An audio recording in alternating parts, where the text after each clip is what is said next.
This is Chad Reed, Against the Current, by Brett Smith.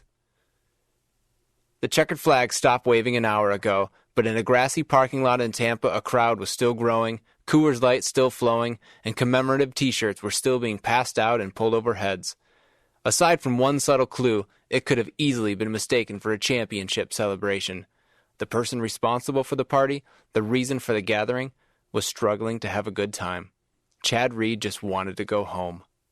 It was 10:45 p.m. on Saturday, February 24th, and 36 people were gathered around Reed's Team CR22 truck as his 4 crew members packed up, working around the revelers. Children played, running with the elated enthusiasm one possesses when fighting the urge to fall asleep. Selfie-seeking spectators loitered with their screens aglow, ready for the chance to grab a moment with Reed. He obliged every request. Wearing street clothes, dark work shorts, a navy blue t-shirt, and a team hat, his smiles revealed both gratefulness and grimace. For a professional motorcycle racer, a 2-time Monster Energy Supercross Championship competing in his 17th consecutive season in the series, the 2018 Tampa race wasn't a good night. He was 19th in seeding, transferred through the last chance qualifier, and didn't finish the main event because of an electrical problem. After his bike cut out for the 3rd time, he pulled into the mechanics area and handed the motorcycle to Mike Gossler. Instead of heading back to his truck in warranted frustration, Reed stood in the dirt and watched the rest of the race. Maybe he wanted to study the lead riders who, in better circumstances, he believes he can still beat. Maybe it was just because he loves motorsports and wanted to watch the battle between Eli Tomac and Marvin Musquin. Maybe he wanted to spend a few more moments absorbing the one thing about this night that actually was an accomplishment. Competing an hour away from his adopted hometown of Dade City, Florida, in front of 42,411 spectators, Reed became the new Iron Man of Supercross by starting Premier Class main event number 228, surpassing a record Mike LaRocco had owned for 12 years. After winning the last chance qualifier, he gave the crowd a knack-knack over the finish line and was directed toward the podium where the event announcer whipped up the crowd in recognition of Reed's long and continuing career. After 90 seconds, the moment was over. He went from genuine joy and thankfulness right back to preparing for the one record he truly has his heart set on, oldest Supercross winner, which is 33 years, 11 months. Reed turned 36 on March 15. The post-race party was a chance for Reed's fans, friends, and family to observe a rare achievement, put life on pause, and just appreciate what a great ride it has been, even if it was up, down, and sideways at times. "That's what 228 meant to me," said Chad's wife Ellie from her dining room table less than 12 hours after the party died down.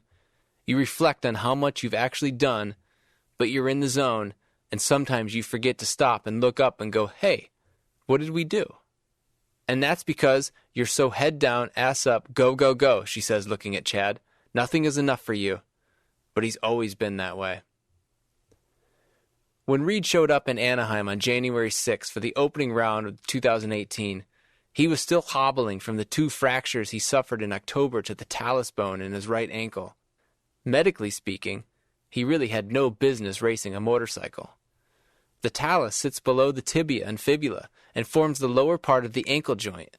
It bears the entire weight of the body and, for Reed, that body was nearly 20 pounds over his preferred racing weight of 170 when he started the season. Plus, he could count on one hand the number of hours he'd spent on a motorcycle since May 6. And now he was riding a new brand, a Husqvarna FC 450 he bought with his own money. Team CR22 isn't the second coming of 22 Motorsports from 2011 to 2015, which had a full staff and a $4.2 million annual operating budget. When the injury hit, however, cobbling together his own effort was the only way a season was happening. He was going to have to fight on his own. Again. Loyal sponsors such as Fox, Boost Mobile, and others helped in their own way. Speed Zone's Dustin Farthing threw in the Peterbilt 387 truck to use for the season. Chad pays for the fuel and driver. He also created a VIP fan experience where 10 people can join the team on race days.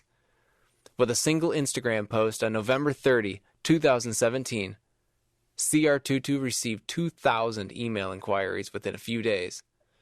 For $1,200 a person, fans spent an entire day with the team, including an exclusive meet and greet with Chad, signed swag, track walk access, and premier seating.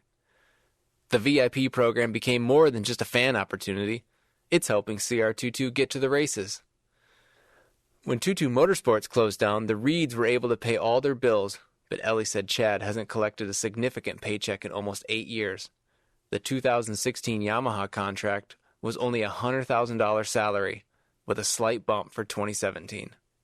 I mean, we came into the 2018 season where I was like, how are we going to pay our mortgage? Ellie said. By then, their inner circle had shrunk. Friends who said, he doesn't know when to give up, or doesn't he know when enough is enough, were clipped. When his agent appeared to give up hope, they parted ways. There's so much more there, Reed said. I honestly believe that I can still win. That feeling of going out and riding and going at the level, like when I see, and I'm around it, nothing special is getting done. These guys, the Tomacs, the Andersons, they're not doing anything that hasn't been done before, and I don't believe they're doing anything that I can't do. And this year is so different. I'm not in shape. My foot is still not 100%. The Reeds have always felt like they were in a school of salmon, fighting to swim upstream to survive, shouting can when others said can't. What they are doing is perceived as going against the current, and they are okay with that. But why? Why is Reed still racing at 36 and already promising to return in 2019, where he could become the oldest main event qualifier in the history of the sport? To answer that, it's important to understand how he got here. Jay Foreman had never seen so much drive in one kid. The team manager for Suzuki Australia, Foreman couldn't believe how quickly Chad Reed thrashed bikes. He was eating through a clutch a day on his RM125s. The countershaft sprockets sometimes came back to the shop missing teeth. The bikes got no rest. At a natural riding area called Crazers, Reed often rode 10 minutes through the bush with a 20-liter drum of fuel between his legs. When it was empty, he rode home, filled it up, and came back. He developed this habit when he heard a story about how Ricky Carmichael didn't stop riding until he had burned through 5 gallons of gas a day. It could have been a tall tale, completely fabricated, but this was Ricky Carmichael, and Reed had a poster of the guy hanging above his bed. What he knew for certain was that Carmichael, who was only 2.5 years older, was already winning championships on the other side of the Pacific, so Reed told himself, yep, that's what I gotta do.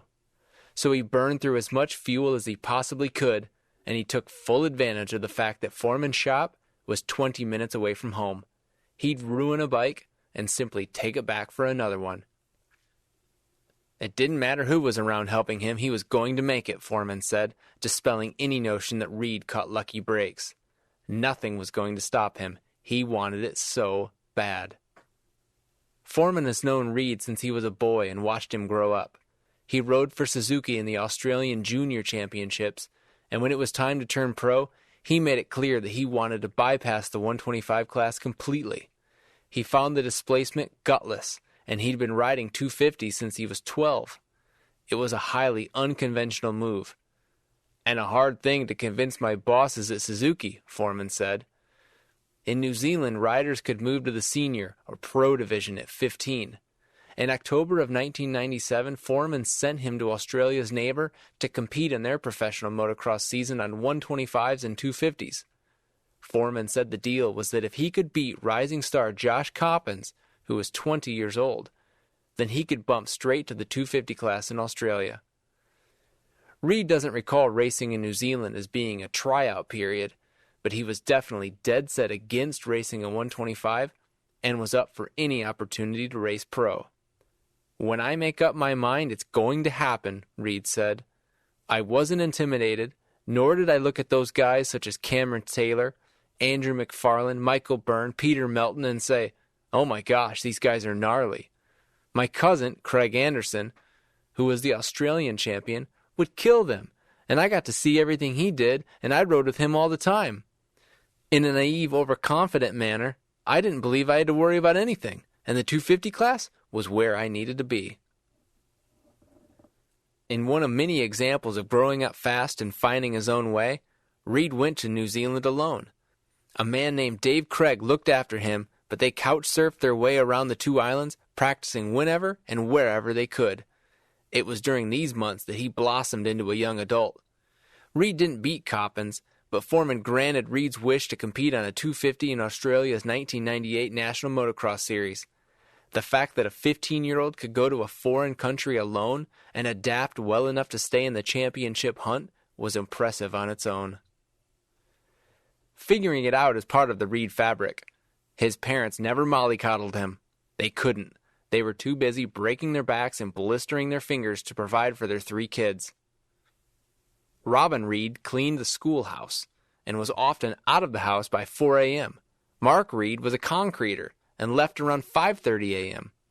In West Wallsend, New South Wales, Australia, the Reeds lived across the street from the K-6 school. Aunts and uncles were nearby, but Chad remembers he and his younger brother Troy getting themselves out the door in the mornings. Their obsession with motorcycles started in July 1986. An uncle on his mother's side was a local racer, and he introduced 4-year-old Chad and his aforementioned cousin Craig, 4 years older, to motocross. One of his earliest memories was the horse truck arriving and taking away Fern, who was sold so his parents could buy him a Yamaha PW50. Within a 45-minute drive, Reed and Anderson had 5 different racetracks to choose from, including the Cessnock Motocross Club and Lake Macquarie Motorbike Club. Chad can still hear the heavy metal clunk of the forward-falling starting gate at his first race. When it dropped, it literally just scared the hell out of you, he said. It was a daunting experience, but I remember deciding that motorcycles were what I wanted to do. Anderson said they often rode every day, straight into the bush until sunset, and then came home through the dark. Progression came quickly. We didn't get taught, Anderson said. We just figured it out, and both our families had little money. Our bikes looked like shit, and our tires were always bald.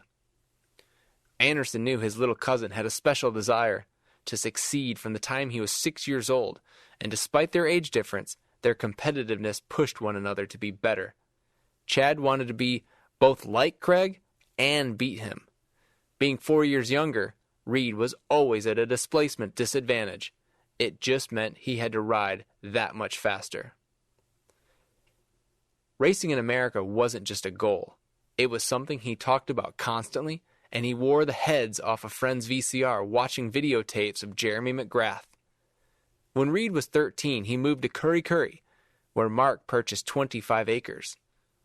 The first track they built was crude, about the width of a skid steer, and tight corners were often preceded by long, fast straightaways.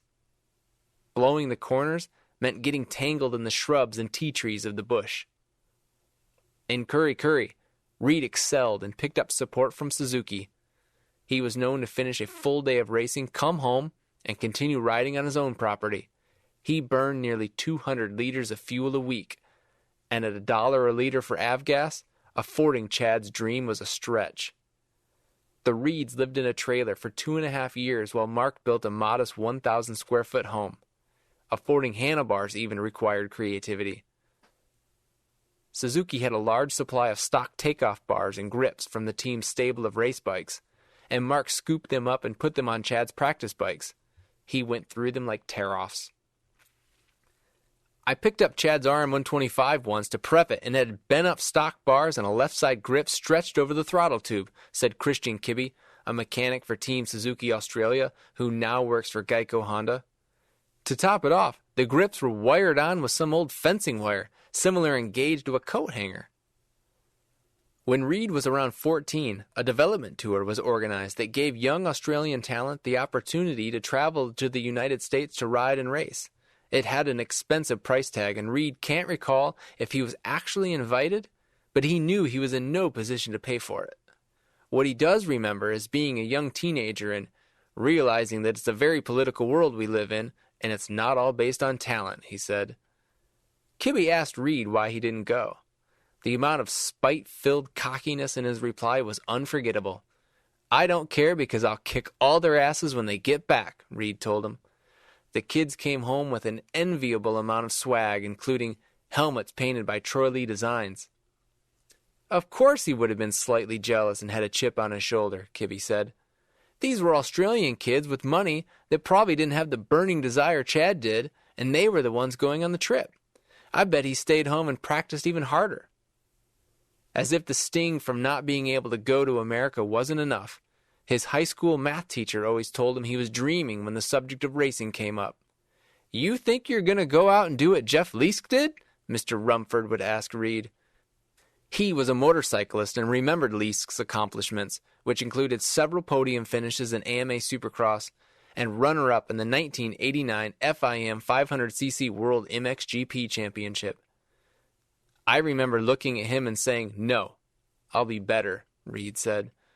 After a few years of racing in the United States, Mr. Rumford sent a letter of apology to Reed.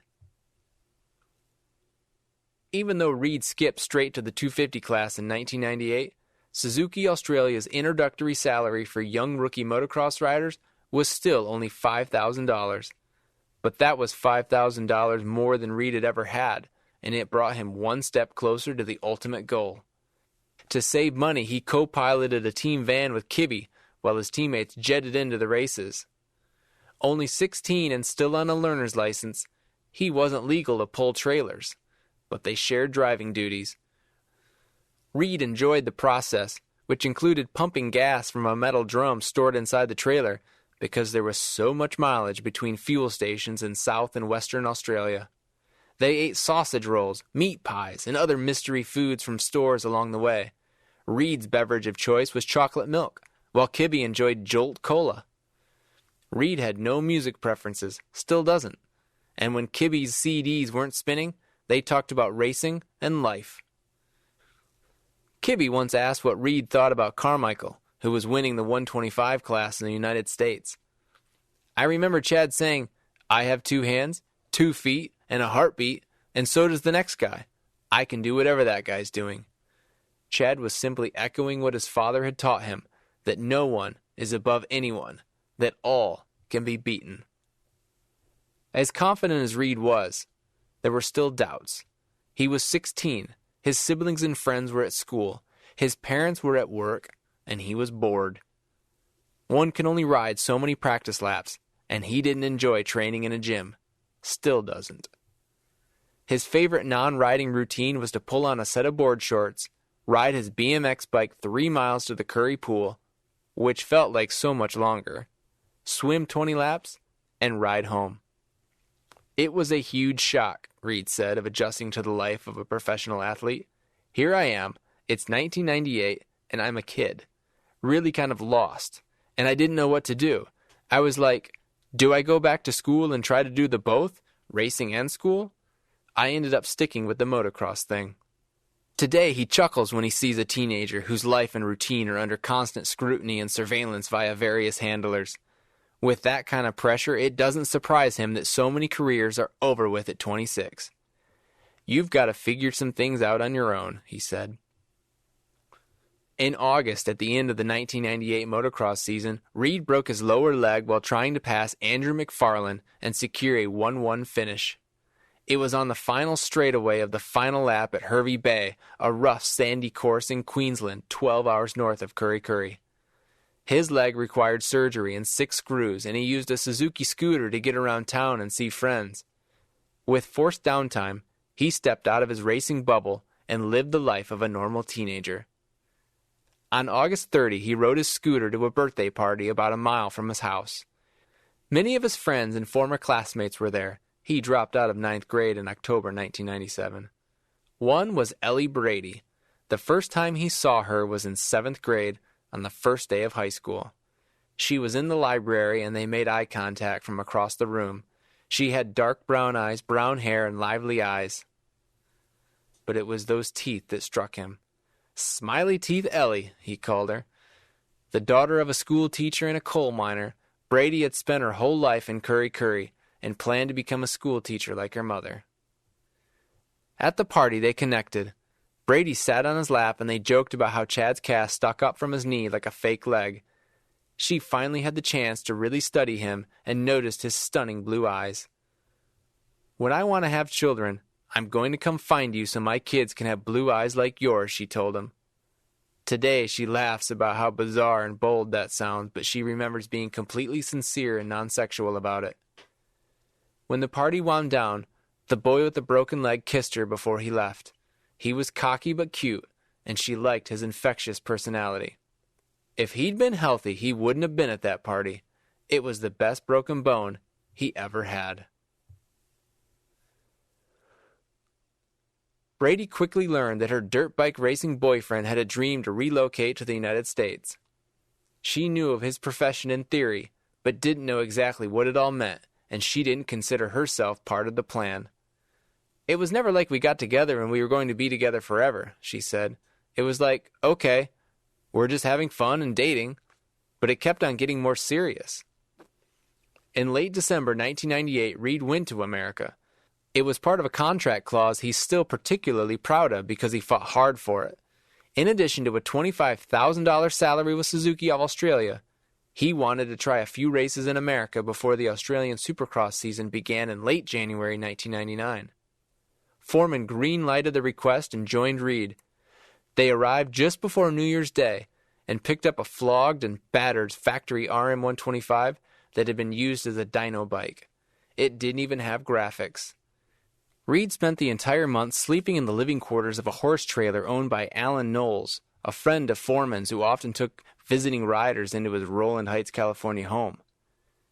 His spare time was spent mountain biking in the hills above Anaheim, eating at Marie Callender's restaurant, chicken and pasta every night, and watching WWF with Danny Ham, another Australian rider, in the living room until the small hours of the night.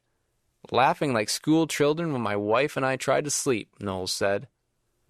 At the Suzuki test track, he watched Greg Albertine flail through the huge set of whoops.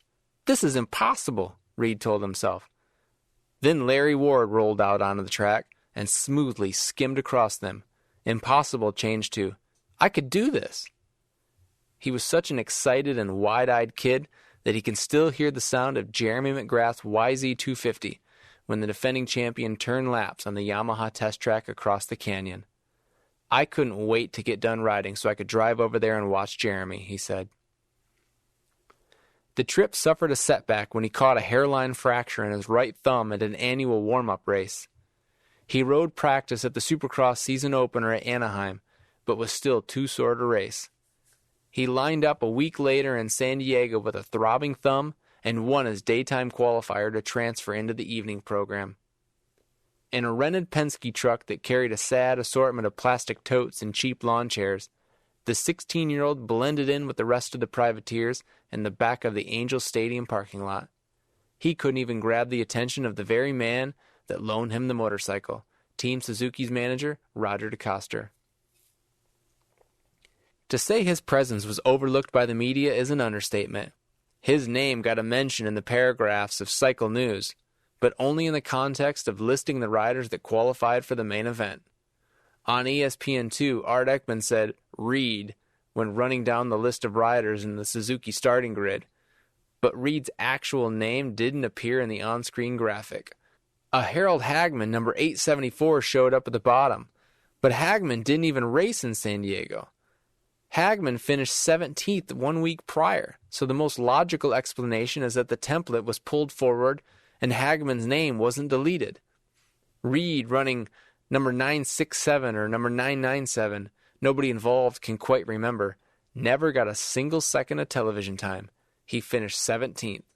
About 5 years later, after Reed started winning championships in America, Foreman had a conversation with DeCoster about the apparent 1999 snub.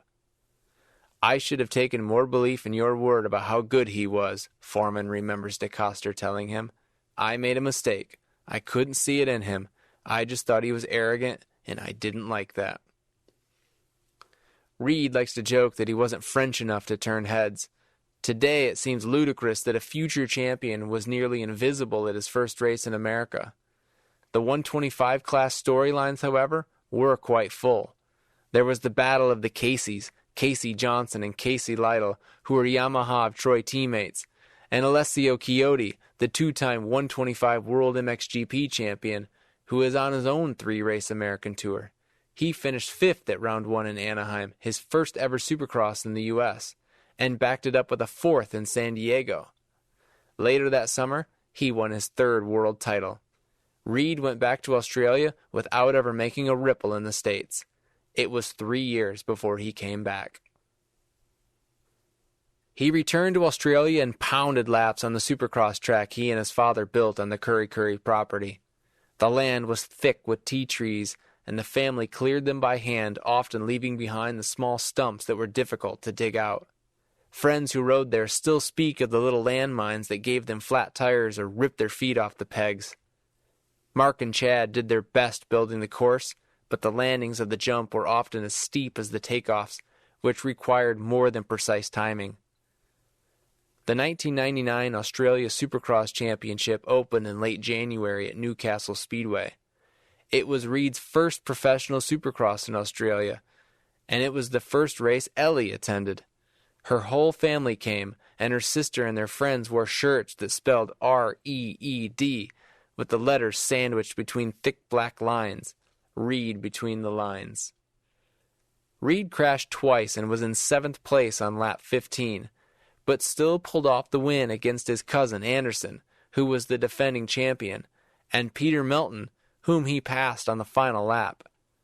In a post-race protest, detailed further in Australia's Transmoto magazine, officials ruled that Reed had cut the track, and he was credited with 4th place. According to the article written by Andy Wigan, Reed confronted the officials and the protesters who were still gathered. "I won fair and square, and you're all scared to admit it. You know what? I don't even care, because I'm going to whip all of you so bad next week, and you all know it." Reed had plenty of speed, and the acumen for the discipline was certainly present, but he spent a lot of time on the ground, and the media wouldn't let him forget it. "I'd tell him, 'Don't worry about it. You're pushing boundaries. You're going to crash,' Foreman said. The magazines would say, 'This guy's never going to do anything until he stops crashing.' He took massive offense to that. Even with the round 1 setback, he won the championship, becoming the youngest to do so. In 2000, he moved to CDR Fox Yamaha, but had to learn even more independence because the race team was based in Melbourne, over 10 hours from Curry. He managed his part stock and maintained his 2 practice bikes, changing tires and top ends on his own. He looks back on this fondly, believing it helped him grow up a bit. His relationship with Brady flourished as well, and when she wasn't in school, she helped in the garage, which had formerly been a toilet block container. Ellie cleaned filters and held tire irons. "This garage was the shittiest thing you've ever seen," she said. "It was literally an old shitter," Reed said, laughing. In 2000, Ellie was 18, a high school senior, working part-time at a grocery store, and had been accepted to university. Late that year, Chad got an offer to compete for Jan de Groot's Kawasaki team in the 2001 250 World Motocross Championship. He went to Japan in the fall to test with the team, and he raced the Bercy Supercross in France. When he came home, he knew he had a big decision to make. At the time, he didn't know it was going to be the most difficult decision of his life, one that deeply affected his relationship with his parents. Reed wasn't able to take either of his parents to Europe. They had to work and were still raising 2 kids. Chad knew he didn't want to go alone, but caravanning around the old continent with his folks was never part of his plan anyway. His first instinct was to take Ellie, whom he had been dating for nearly 18 months. His parents suggested he take a friend instead. 2 teenaged boys alone in Europe. Reed knew that would turn into a shit show. The issue over the companion escalated into an argument, and Mark tried to barter, offering to pay for the flight of anyone else he wanted to take. Finally, a line was crossed. Chad said his father told him, "If you take Ellie, I wipe my hands of you." The hurtful words left scars that remain today and put a heavy strain on their relationship. "I'm trying to contemplate it," Reed said. "So I said, all right, I'm going to make this call." I took it personal. All these years later, that's what's so badass about what we achieved, is that I made huge decisions on my own. Reed absorbed the blow on his own and elected not to tell Ellie. She didn't know the full details until much later, but she could sense the tension. Next, he asked if she even wanted to go. He knew she was scheduled to attend university, and he was worried about her getting homesick because she comes from a tight family, which included 2 sisters and a brother. But Ellie was open to the idea, and they spoke with her parents, who gave the teenaged couple their blessing. Of course, the first question Ellie's dad asked was, how was he going to support you? Reed's Kawasaki contract, sent down under via fax, was worth $80,000 with expenses paid in Dutch guilders. They would be living on their own in Belgium, driving through foreign countries and managing their own logistics. It wasn't a simple backpacking across Europe excursion. Reed looked Mr. Brady in the eye and assured him he'd take care of his daughter. Ellie deferred her education for 1 year and prepared to leave her home country for the first time in her life.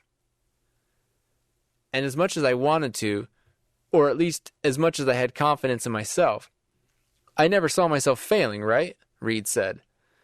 It was just, you're going to make it. That was the only option.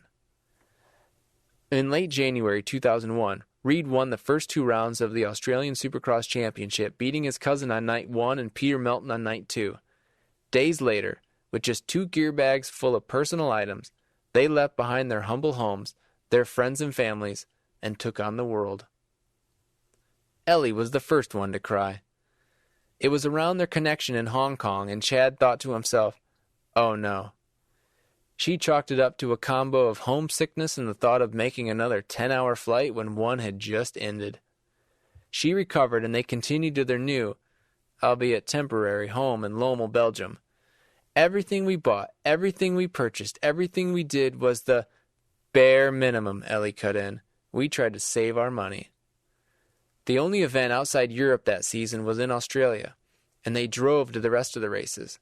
Belgium, Germany, Austria, Sweden, France, Switzerland, and a little motorhome.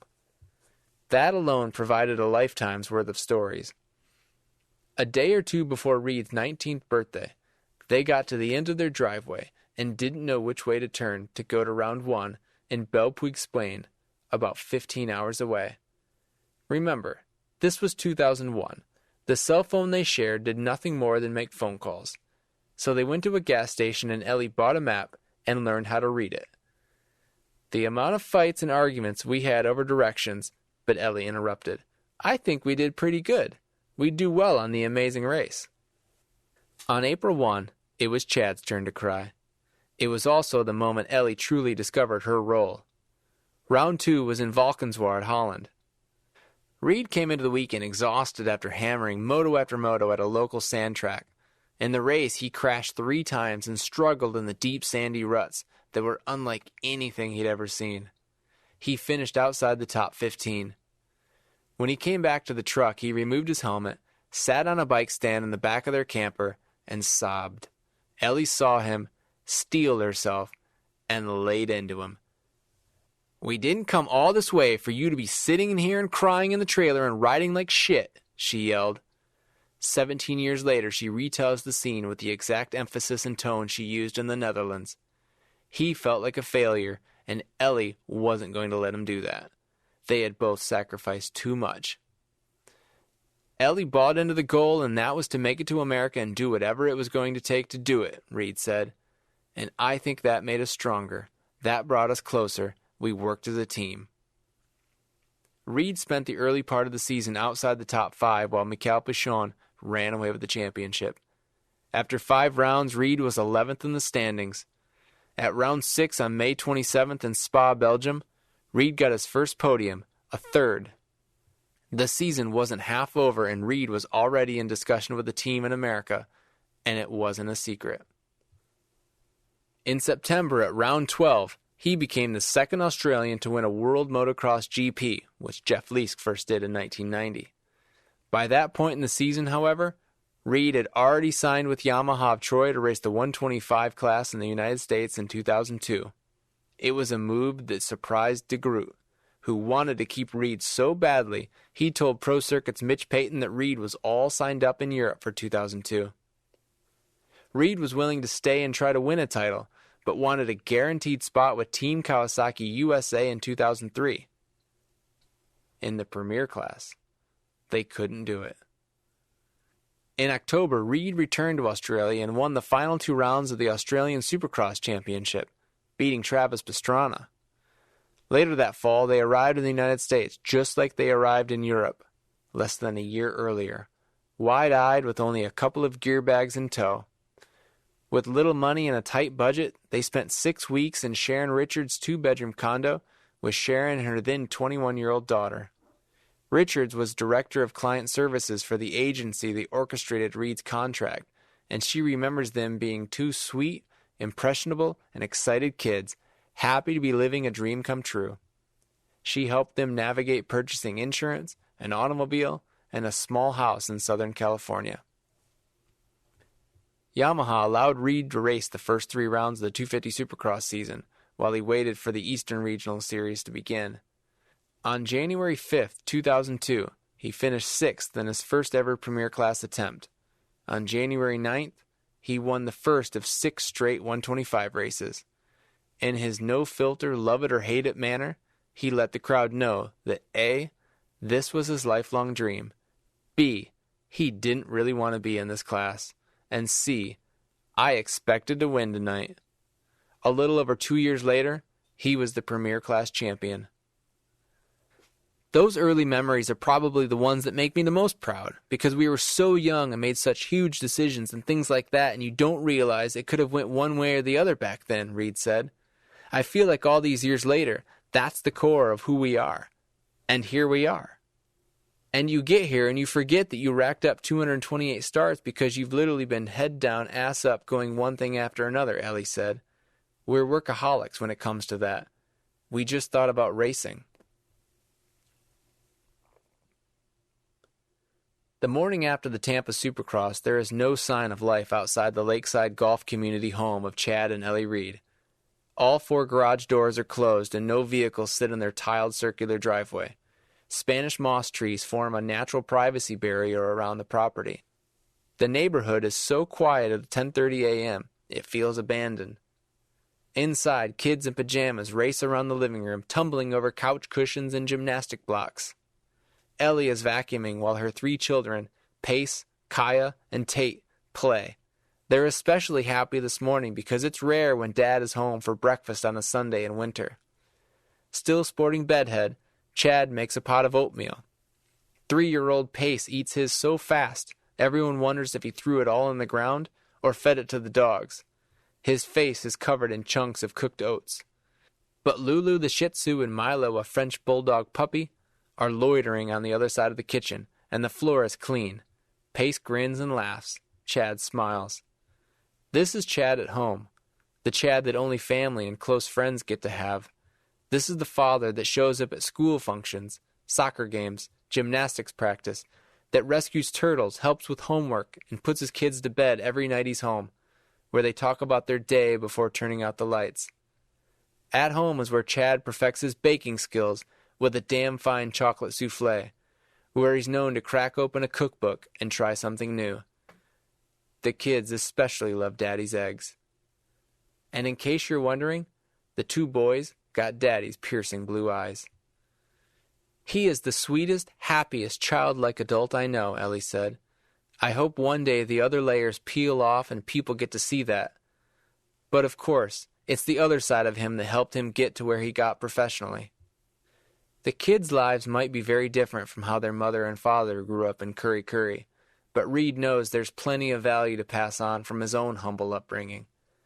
My dad wasn't an athlete, but I remember him coming home and his hands were red and raw from being a concreter, Reed said. I want my kids to know that you have to work for it, and I want them to have their own dreams. At the races, he balances Chad the racer with Chad the dad, turning one persona off and operating in another. But he doesn't hide it when he's upset or frustrated. They don't want their kids to be satisfied with performances that are less than their best. The way I grew up, I'd be more disappointed in them if they come off and they're okay with losing an average. I don't think that being okay with losing is a healthy thing, Reed said. Maybe people will frown upon that, but, he said, trailing off. Reed isn't at all okay with his own results in 2018.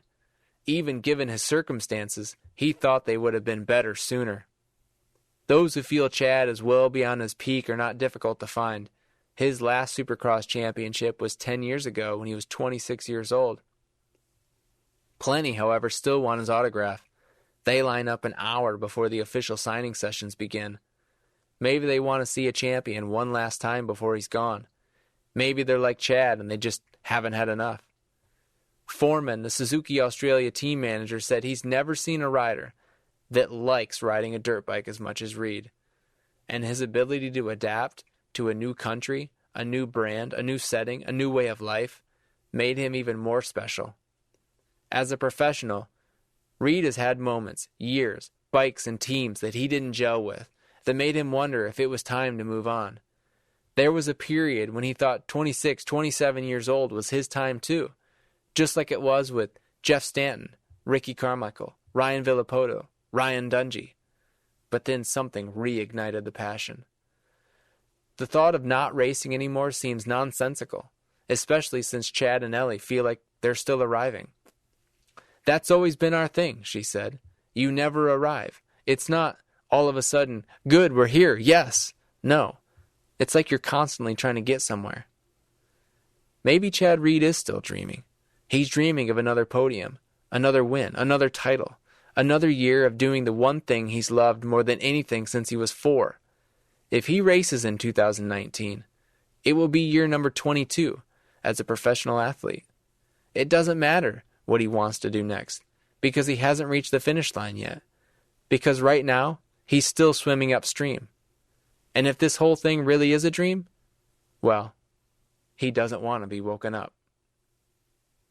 If you enjoyed reading this story and want to see more, consider becoming a patron. For as little as $1 a month, you can become part of the We Went Fast team and get access to exclusive content, swag, and even help me pick, choose, and find stories. Go to patreon.com/WeWentFast. That's patreon.com/WeWentFast.